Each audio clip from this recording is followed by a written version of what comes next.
Okay, can you guys hear me okay? Great. Cool, thanks very much, Morgan. Thanks to the team for organizing this, and thank you to all of our panelists who are joining us for this discussion. It's great to see so many of you guys here tonight. We're going to get into our topics and what we're going to cover in a second, but why don't we start with just a little show of hands. So for folks in the room, so how many here have actually done some kind of work in consulting, maybe last summer or a school project or whatnot? Okay, so maybe about 10% of you. How many of you actually have interviewed for a job in consulting? Okay, so maybe a different 10%, but a different group of people. How many have practiced for a case interview, done some kind of practice? Okay, maybe 20%. And then how many of you guys like really don't know very much at all about consulting and are sort of here to figure out what it is that we do and it's like totally exploring it? Okay, got it. So I would say pretty big mix of the audience across you guys. So people who, maybe a third of you have some kind of experience and probably 2/3 of you are here to figure what we are all about. So hopefully we'll be able to do that tonight. We're going to focus the discussion on 4 questions. We're going to get to panelist intros in a second. First, we're going to talk a little bit about what it is that each of us up here do every day in our jobs. Number 2, what is it that you would do if you decided to join this industry and become a consultant, what it actually would look like every week. Number 3, what's the pitch? Like why is this an industry or a job or a profession that, that we spend our time in and why we think maybe you should consider it as an option? And then lastly, what would it take to prepare? How would you go about preparing for working in this industry? Our process for recruiting and interviewing and joining our firms is unique. It's very different than almost any other process you can imagine. And so we're going to talk about that, what that has meant for me and for the other panelists up here tonight. So with that, we'll start with introductions. Do we have a, maybe we'll start all the way at the end. Or we want to start with Sean. So I'll just ask each of you guys to talk, so name, your role, how much time you've been working in consulting, when you graduated from Villanova and what you studied. Or when you graduated, I'm sorry, generally, and what you studied. Okay, is this on? So Sean O'Neill, I'm a senior partner. Push. Better? Yes. Okay.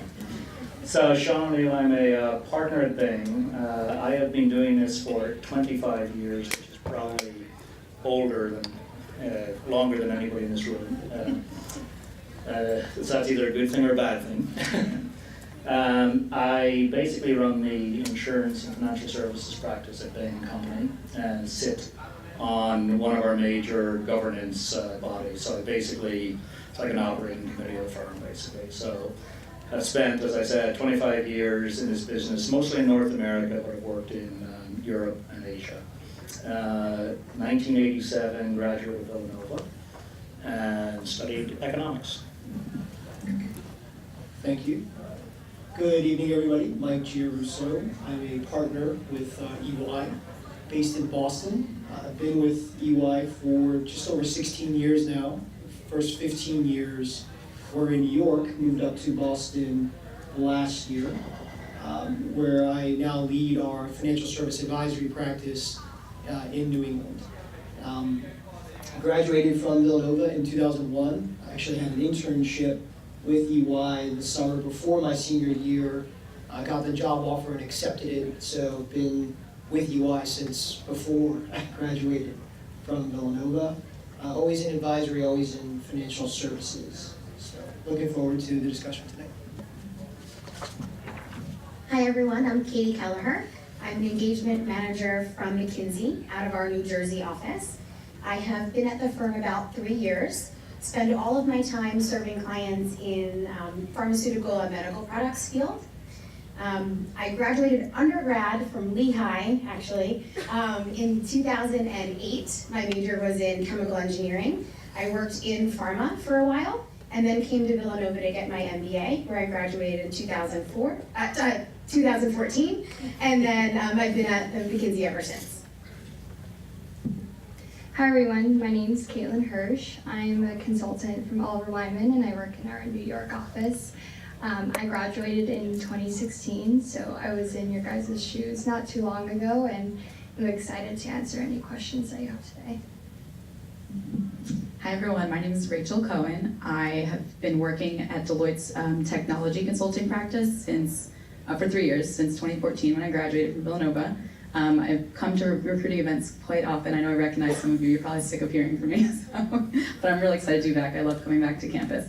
When I was an undergrad, I was a math major, and I also did the SBI program, where I got a business minor and a business analytics minor from there, and ended up at Deloitte. So, thank you. Hi guys, I think some of you know me. I see some friendly faces in the room. But my name's Pete Coyle. I graduated last year and joined BCG out of Villanova in the Philadelphia office. So I've been with BCG for about a month now. So with my limited experience, I'll try to answer any questions that I can. While at Villanova, I was involved with Villanova Consulting Group, and I was a mechanical engineering major with a minor in econ. Okay, great, thanks guys. So hopefully you see the diversity of perspectives up here. So folks over here closer to me who maybe been in the business for a long time, a number of rodeos before this discussion. Some folks who are leading teams and leading projects and delivering work. Some folks who maybe just joined. And my role tonight will be to showcase the diversity of our industry and the diversity of their perspectives. So just some background on me. So Jeff Marone, associate partner with McKinsey. I'm in our New Jersey office. I live in New York City. I serve healthcare clients, mostly pharma companies, medical device companies, and to some extent health insurance companies on the impact of technology on their strategies. So what does digital mean if you're a pharma company in 2017? What does it mean for your strategy, for your growth, and for your businesses? I graduated from Villanova in 2005. I studied computer science here, and I took a path to consulting that is very common. You saw it in some of our panelists tonight, which was I worked at Microsoft for 5 years in product management and product strategy. I went to business school at Columbia. I graduated in 2012, and I've been at McKinsey for the past 5.5 years. So that's my background. A little bit on our industry, because it is nothing if it is not diverse. When we talk about consulting, one joke I've heard is the 1% rule, that if you know more than 1% more than your client, you can be a consultant. And by that definition, almost anybody can be some form of consultant, but it makes sense to spend a second talking about how the industry generally breaks down. At the top of this page, we have pure strategy firms. Firms that help clients with difficult, pressing strategic questions, directions to take their companies, and generally you hear firms like Bain, McKinsey, and BCG mentioned in that sentence. There is the second section here, the functional specialists. So firms talking roughly the same work with more of a functional focus. We are specialized in technology, we are specialized in healthcare, but we will address your pressing strategic and operational matters. So there you see firms like FTI, like Oliver Wyman, like Booz Allen Hamilton on the government side, et cetera. Then you have technology and BPO firms. So firms that say, we are very good at implementing and simplifying your ERP system. We are very good at migrating your systems to a common system. Or we are very good at running your accounts payable process. So let us run it. And, so Accenture, PwC, and to some extent others would say that about themselves. And then lastly, we have professional services accounting firms, which are often mentioned in that same sentence. So so we will now selectively turn to various panelists. Sean, I'm gonna actually ask you to comment here on some of the trends and the changes that you've observed in this kind of structure of the industry. Yeah, no, this is it's funny, you could have drawn this picture, 10 years ago, 20 years ago, and deliberately, I think these companies are not necessarily aligned against the four, quadrants or the four boxes on the left-hand side. The reality is, all of the firms are sort of morphing into sort of a more of a common field. Now, they're all coming at it from different perspectives. We, Bain Company and McKinsey, BCG come at that from a strategy heritage, but we spend as much time in thinking about technology, thinking about digital, thinking about organization.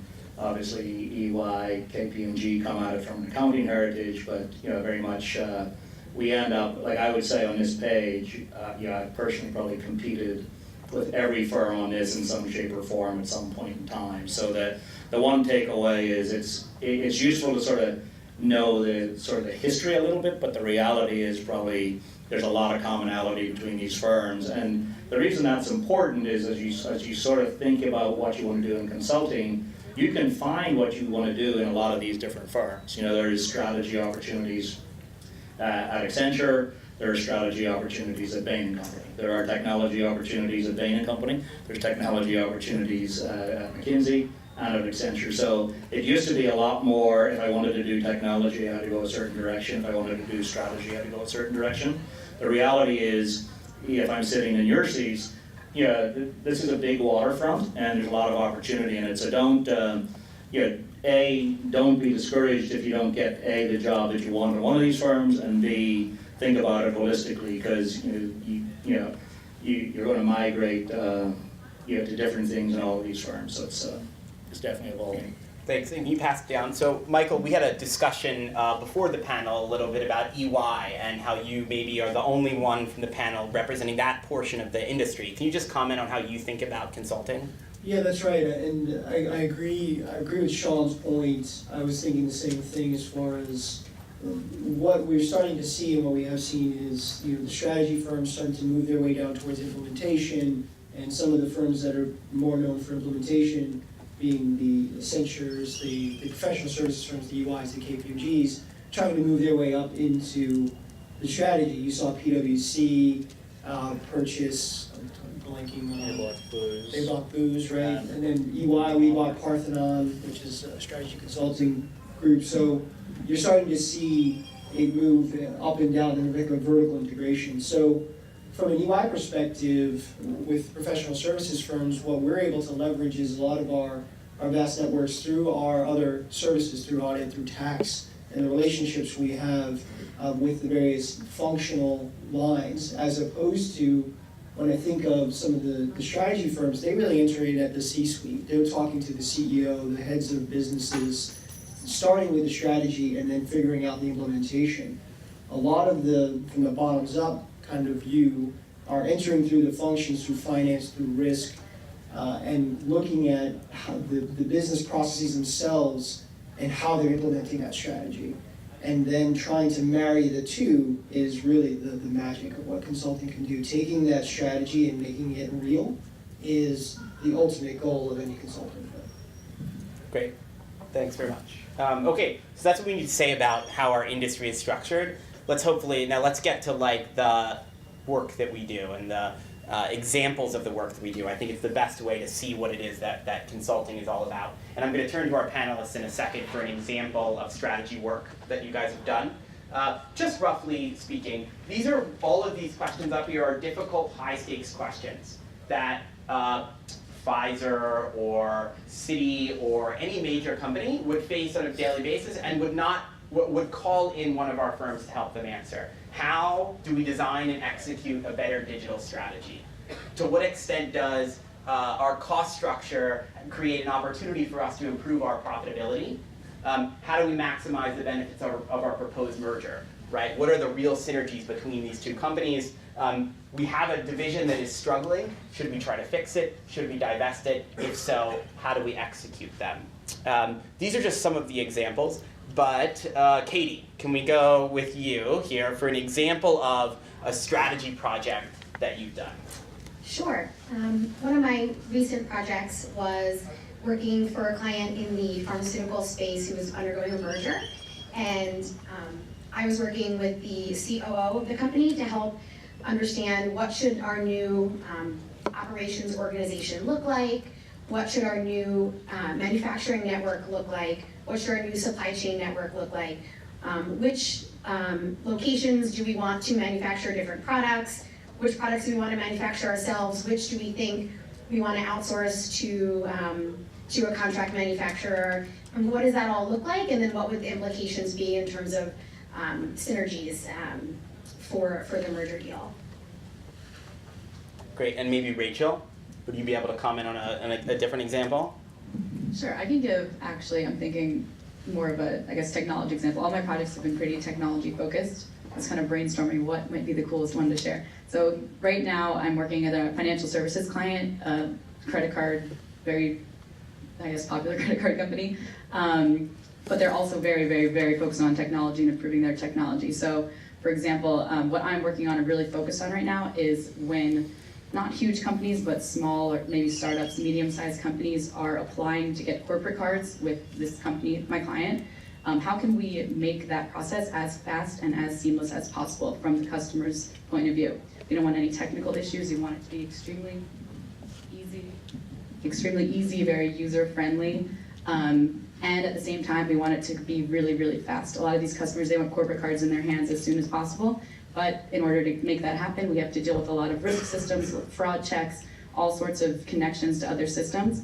And we've been working for quite a while on that, and we've made some really big progress. It's really exciting. Cool, thank you. And then I'll share one example, and then we'll move to talk about operations. So my example, I talked about working in pharma a lot. We have a client, a visionary client who works at a large pharma company who recognized that when you participate in a clinical trial that you collect a lot of data is collected about you, your blood work, your height and weight, all these things that are essential for testing a drug. And this person believed that you have the right to own that data after you leave the trial. And he came to McKinsey and he said, how can I make this a vision of reality? I think I need a business case for how to do this. I think I need a vision that is compelling. I think I need peers from a bunch of other pharma companies to get behind this. And he said, sort of, how can we make this vision real together? And so we are presently supporting him and 6 other clients to get the industry to sign a commitment to collaborate, to share patients' data back with them. It's required lots of analytics around what the business case is, lots of visioning and sort of document building to help tell that story. So just another example of strategy projects.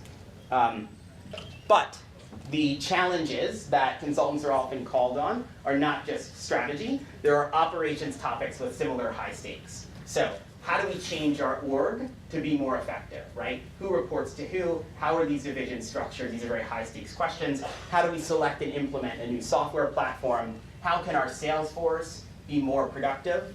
And how can we change our supply chain to drive profitability? These are very much the same types of questions we would address.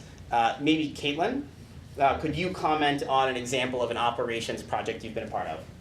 Yes, definitely. So actually, I think this is it's kind of a funny place to interject because the current project I'm working on has been both strategy and operationally focused. So I've been on this project for around 8 months, and the first 2 months that I came on were strictly strategy. We were coming in, we're working for a large health insurance company, and their membership was declining rapidly in a specific product that they sell. So our first 2 months was around designing the strategy for how can they increase their membership, how can they reignite this specific area of their business. This specific area of their business, similar to a case that I'm sure a lot of you guys have probably come across. And now in the past 6 months, we were actually hired to stay on to operationally make that strategy happen. So we've covered most of these buckets over here, actually. We've hired new people to come in and run the organization. We've implemented a new technology system. We've been on the ground, boots on the ground, helping them actually go out and pitch to clients. So we've really been building this business from the ground up, and it was really interesting because it did start as a strategy engagement and has really turned into operational as well. Great, and Peter, maybe you can comment on your first project, whether it was strategy or operations. So it's actually a little bit of both, a little bit of strategy and a little bit of operations. Right now we're in the strategy stage, but it's a consumer products company that is basically trying to optimize their sales force effectiveness. So currently we're in the strategy stage of things like thinking, do we even need a sales force? Or how big should this sales force be? And kind of thinking about the whole sales process model holistically. And then going from there, it's going to be moving into redesigning that sales force and then actually implementing that new design. So it stems, both across strategy and operations, and really kind of touches on all these buckets that I'm seeing on the screen. Great, cool, thanks. And maybe pass the mic down this way. So, and these challenges are affected by current events. That these large-scale global events are often the things that drive our clients to uncertainty and questions. Much of my work relates to the uncertain nature of healthcare in the US right now, and these other trends are affecting all of the work that these folks do. Sean, do you want to maybe comment on how this has affected your client service? Yeah, and I guess recently, just looking at that list, and it may have even been written last year, but Brexit has been sort of top of mind for many of my clients. As many of you may or may not know, a lot of U.S. companies keep points of presence in the United Kingdom, and that's their that's the European base. We've been looking at Frankfurt and Dublin and a few other places as to figure out where that activity needs to move. When does it need to move? What are the implications? Unfortunately, during the European Union, there was a lot of what was known as sort of passporting, where you could be regulated in one country that would cover another, and now basically Brexit is changing all of that. So there's some fairly significant operational issues to deal with, but they're also highly strategic, and that's that's just an example, because we've got Brexit, and then people are talking, 6 months ago people were talking about Frexit when we thought France was going to exit, and what was going to be next. So I think the reality is the world is a pretty small place these days, and one of the quite frankly the most exciting things that I think we deal with are these issues that you sort of listen on TV, see on newspapers, and then you're actually working on the ground as to what does that really mean for a business. So it's quite motivating. Cool, thanks. Okay, so that's a little bit about what we do. Let's talk a bit about what we do on a daily basis. What your experience might be if you join one of our firms.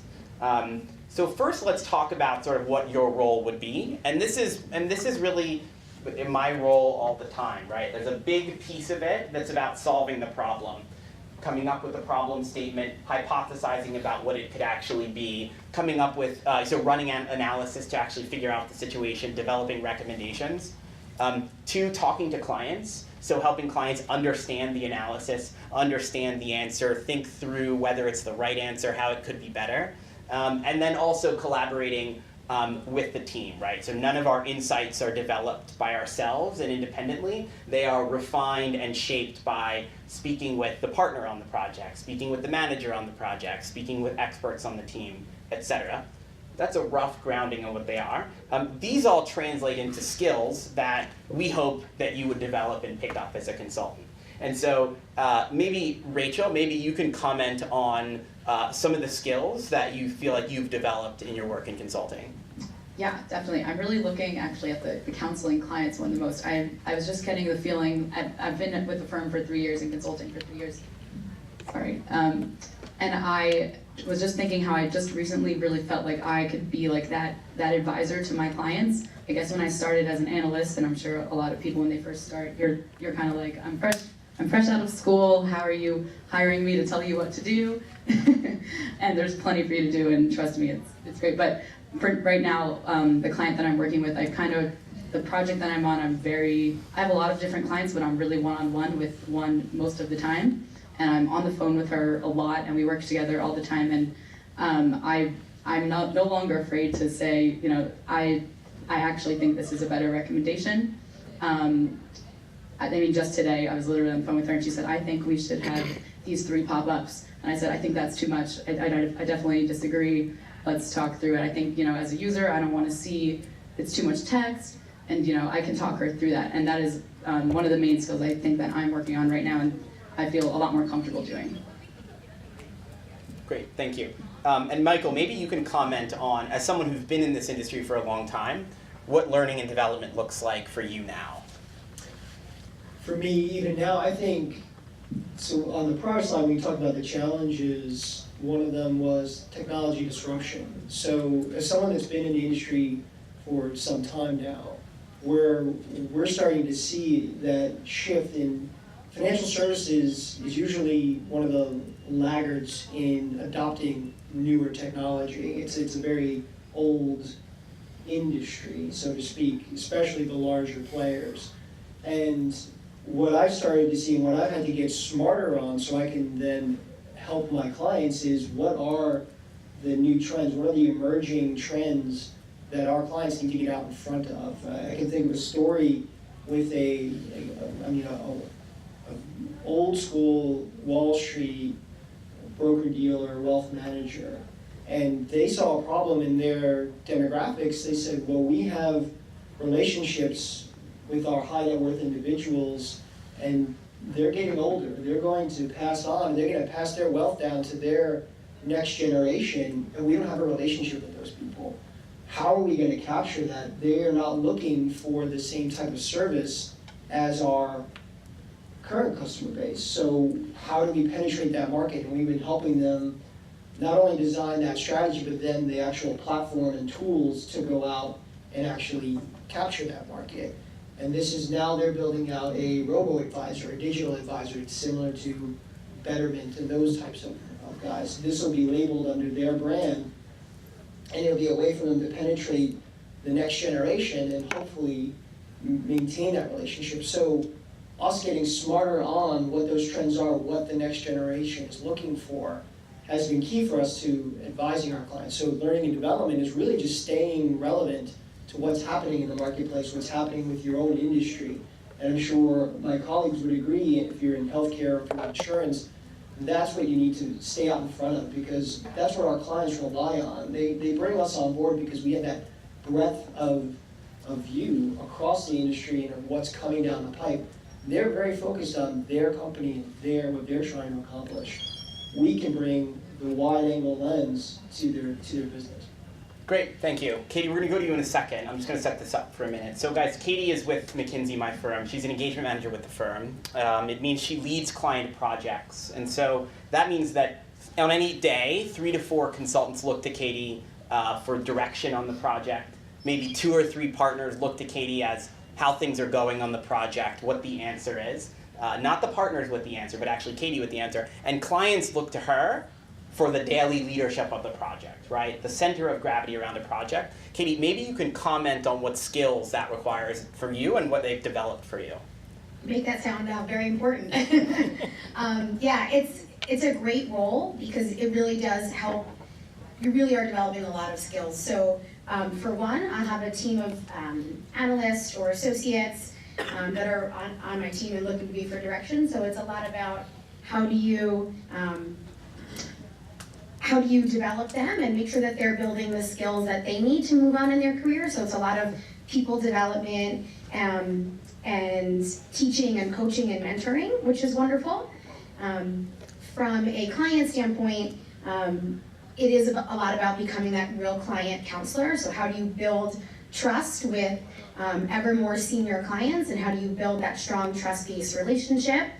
And then from a leadership standpoint, it's how do you make sure that you're communicating well to leadership, sometimes delegating up to leadership and saying, I need you to do this, I need you to do that.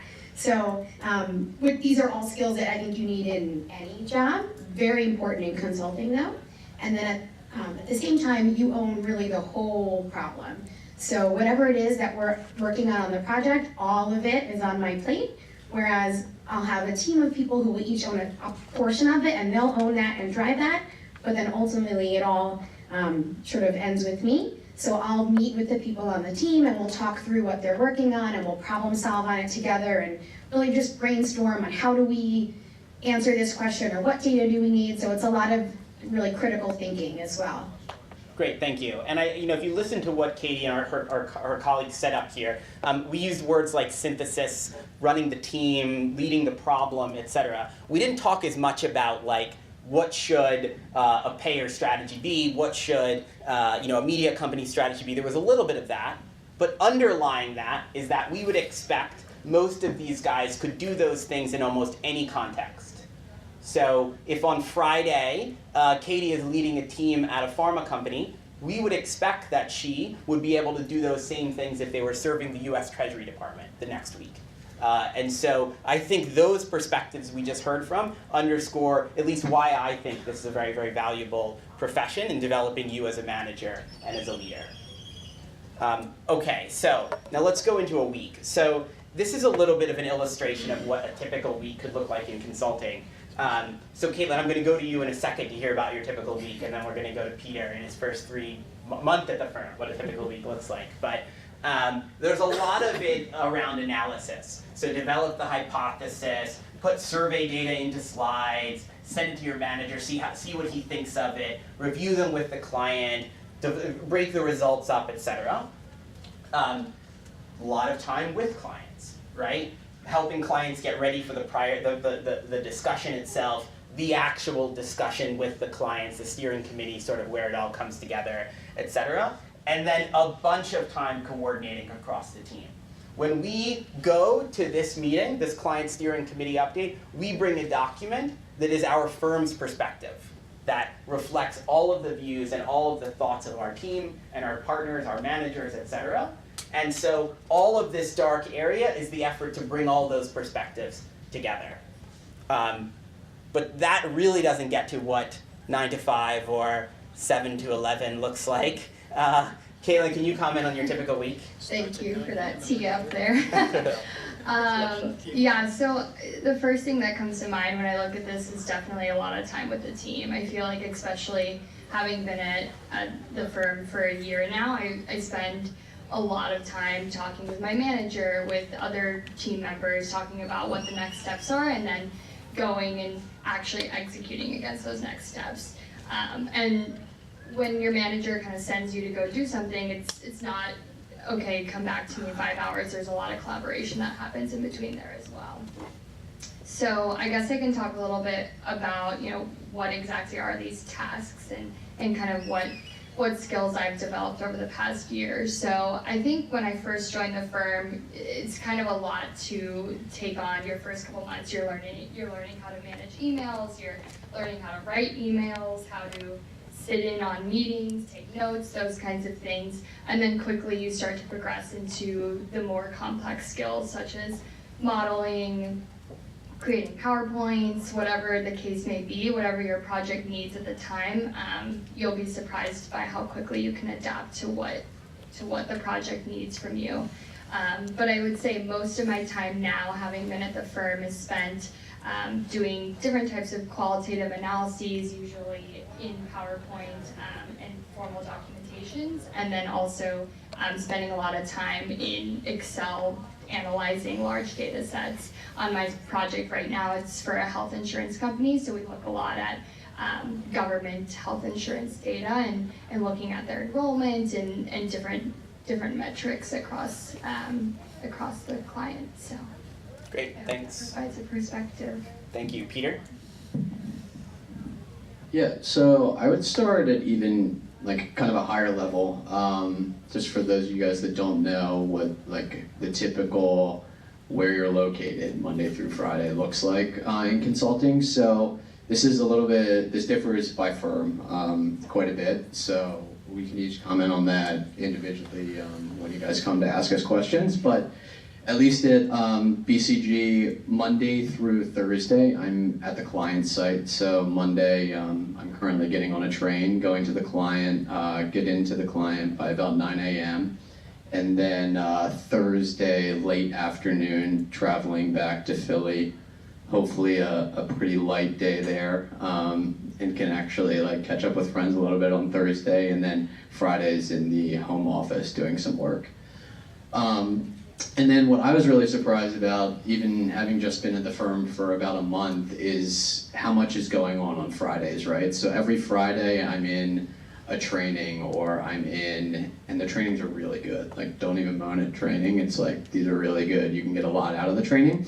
And then also on Fridays, there's a lot of recruiting events going on. We do like social impact days, so a social service day, lunches all the time. So there's a lot going on Friday. I you can't really count on getting too much work done on Friday. That seems to be a little bit more front-loaded in the week, at least with my experience. But then on the day-to-day basis, I think kind of without going into too much detail, what I've found so far is that kind of early in the morning you can do some individual work, and towards the evening you can do some individual work, but the bulk of the day there between like 10 a.m. and 4 p.m. is spent working with the teams in case team meetings. So basically bringing the analyses you performed that last night and into that morning to the team to kind of give a brief summary of your module to kind of manage upwards so that you're enabling the person who's overseeing the whole project to get a feel for what you're finding. That's one piece of it, and then the other piece of it is spending quite a bit of time with your client. A big part about consulting is bringing the client with you. It's not like, okay, BCG's in this room for 6 months and then we're just gonna come and like, here's the solution.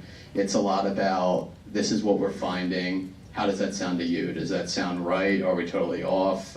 Is this really surprising to you? If it is, let's get that out of the way now, and then once we get into meetings, there's no big surprises. So it's a lot of time with the client, a lot of time with the team during the day, and then doing a little bit more of the individual analytics and slide building or what have you, kind of in the evenings and the mornings. Cool, great, important perspective for you guys. I mean, that's really what it feels like in the first couple years at the firm. It's different than a lot of the other jobs. Important to see that. All 25 years. All 25 years feel just like that. To that point, Sean, can you, maybe pass the mic down, Peter, comment on sort of the fun aspect of your job and what like are the fun events that come to mind? Yeah, there's many fun events. I think our business is run on case teams or project teams. Every firm has a slightly different name for them. Those case teams are basically units that basically develop their own fun. They have dinners and they have events, and when you're out of town, there's probably case team nights, etc. And I think every firm basically has that. Certain firms have different ways of doing it, but that's a common characteristic, I think, of any consulting team. But I think in my position, because I've obviously done this for many years, I've got this career has opened up tremendous doors for me that would have never been opened in quite frankly, probably any other career. One of the funnest things I get to do is I get to travel around the world and basically interview Bain clients that I don't work for, to basically figure out how they're thinking about Bain. And recently I was in Qatar, and the Qatar Foundation, Sheikh Mosa bin Nasser, who I believe is she's either, often claims or is identified as one of the most fashionable women in the world, one of the most beautiful women in the world. She runs basically a foundation that's basically roughly the size of the Gates Foundation. And sitting down basically across the table with this luminary who actually has 7 children. She is a humanitarian, she's a philanthropist, she has a passion around education, she has a passion around domestic violence, she has a passion around women's role in the Middle East. And to get to do that for 3 days last month was probably something I wouldn't do in many other careers or many other jobs. Now, I consider myself incredibly privileged and lucky to do those things, but this is a sort of career that if you stay in it long enough, by the time you get to 24, 25 years, you can actually get to do some of those things. And it's I think it's just there are many versions of things like that on much lower scale that I think permeate this industry that make it quite fascinating. Cool, thank you. That was so it was a very grown-up answer. Made our industry feel very respectable. Let me give you I did. Let me do the less grown-up answer. So here's where I can share a little bit of personal experience from some of my own memories from the firm. This whole notion of project teams who you spend all of Monday to Thursday with together creates enormous opportunities for fun stuff. You work with people who are like you, who are interested in working out together, interested in doing fun stuff. Here just are some of my own memories at the firm. This was we had a client who just loved meeting in Miami Beach and doing client meetings there. I looked for every opportunity to do that. This was a client. This is a client who we chartered a plane to see for a client meeting on Martha's Vineyard, which was a great experience. This was another client who had an observatory in their backyard, and we were sort of visiting and checking out the observatory. This is to Peter's comments about Friday fun events. This was one of the events in our office where a bunch of folks rented jet skis in the Hudson River and sort of jetted around. As you can see, we don't do a lot of work on Fridays. This was from one of our, we're going to talk about training in a little bit, one of our dedicated training events where we spend a week every year away from consulting doing various things. This is my friend Samir trying to build this structure out of spaghetti and marshmallows. Lots of fun events as well, lots of great memories, at least for me personally, over the past 5 years. Anybody from the panel have something that leapt to mind from their time in consulting who would add? Rachel, do you want to go ahead? Yeah. So I actually started down in the Washington, D.C. office of my firm, and down there it's the federal practice, so I worked with government, and the size of the D.C. office and the size of all the other offices in the country are the same. So I started with a class of 250 analysts. Our recruiter told us we were joining the Beta Tau Alpha house because we were called BTA's Business Technology Analysts. Anyway, when there's that many people fresh out of college, we have tons of fun, and the firm supports it. So, for example, the infamous ski trip, it's called the BTA ski trip. They get us over a weekend at WISP down in Maryland. They houses with pools in them and hot tubs in them, and they send all 200. No, actually, there's 2 classes, so it's tons and tons of analysts go down there, and we have a total blast. Very college, but it's really, really fun, and the firm, everyone talks about it, and it's so much fun. Cool, thanks. Okay, so that's what it's like for a typical week. All the time. Why should I start my career in consulting? So we're going to do a round robin here. So I'll ask, and maybe we'll start down at that end, Peter. Your path to consulting and why you chose to get into consulting, and we'll do down the line. Okay. So my path to consulting, coming out of Villanova, it looks a little different than the normal recruiting process at some of these firms coming from another school.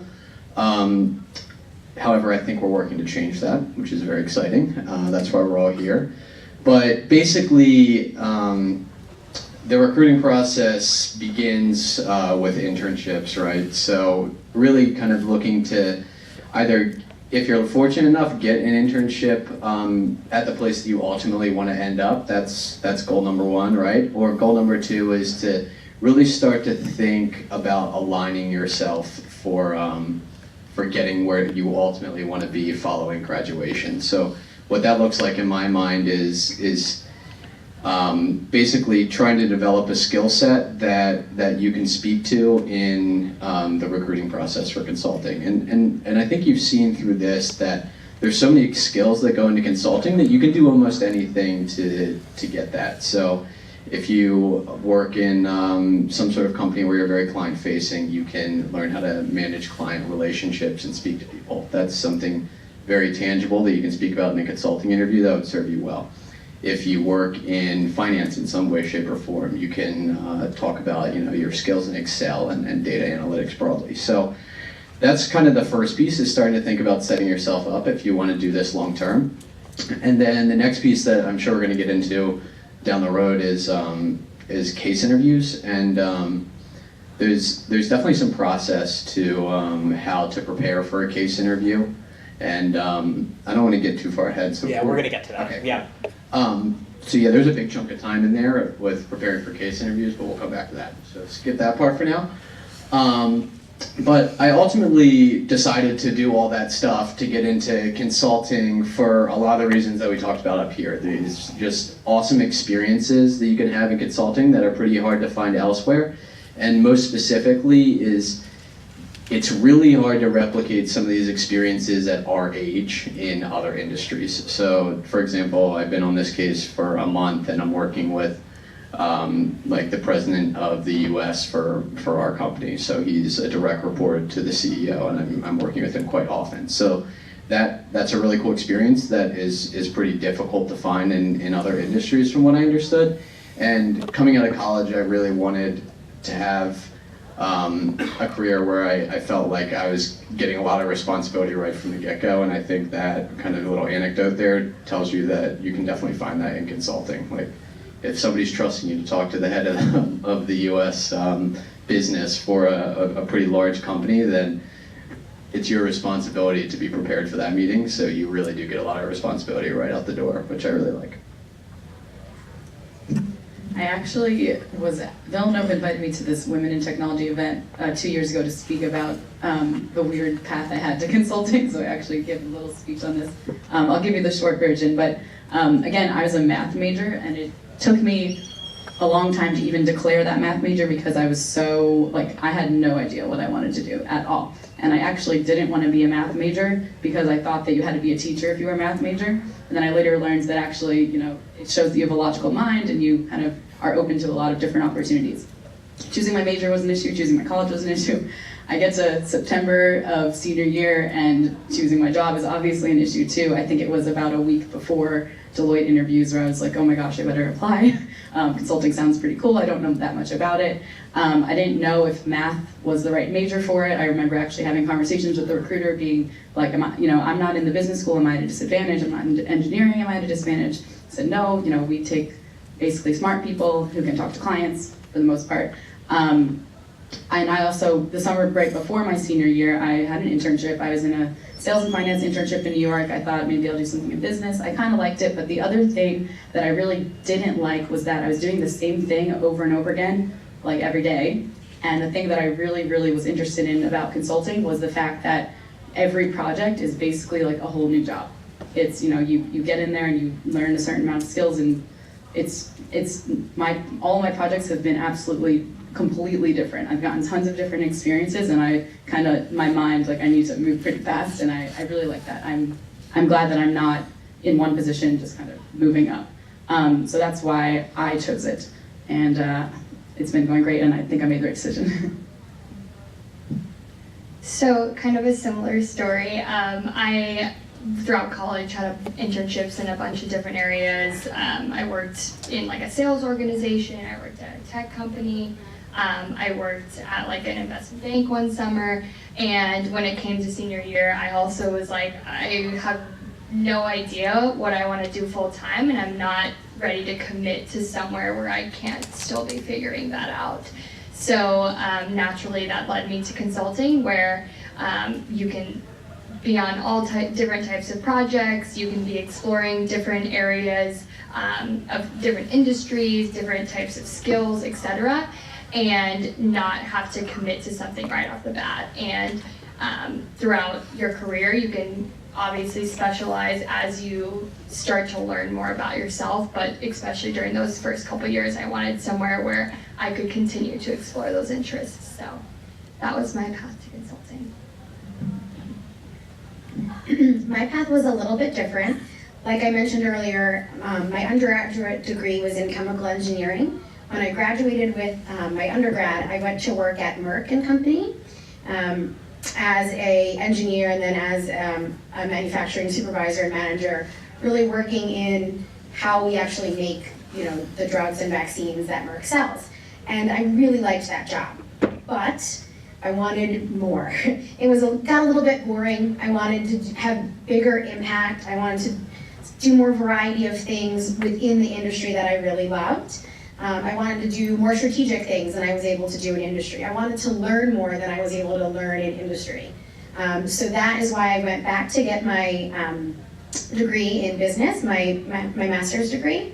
I knew I wanted to stay in the pharma industry, but I wanted an opportunity that would give me a really good learning opportunity. I wanted to learn more about the industry. I wanted to do everything from working with the CEO to figure out their strategy to sometimes being back in the plant and helping them figure out how do we get how do we improve yield in this plant? I wanted all of that, and so that's how I ended up in consulting.